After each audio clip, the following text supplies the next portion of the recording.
Masih lagi dengan perkembangan di Negeri Sembilan. Projek penempatan semula setinggan Kampung Abuk Rahang, Seremban kini 67% siap. Ya, projek bernilai 19.8 juta ringgit itu dijangka siap sepenuhnya Mac tahun depan dan akan menempatkan 119 keluarga yang terlibat pemindahan berikutan projek pembinaan jalan lingkaran tengah Seremban.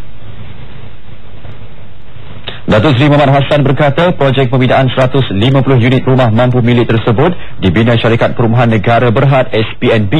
Baki unit berlebihan akan ditawarkan kepada setinggan-setinggan dari kawasan berdekatan.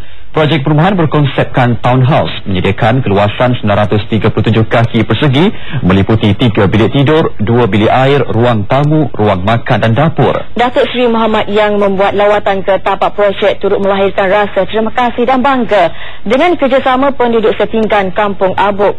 Kerjasama penduduk memberi laluan kepada pembinaan jalan lingkaran tengah Seremban mempercepatkan projek itu. Hadir sama Setiausaha Kerajaan Negeri Datuk Mat Ali Hassan serta pengarah urusan SPNB Profesor Dr. Kamarul Rashdan Saleh.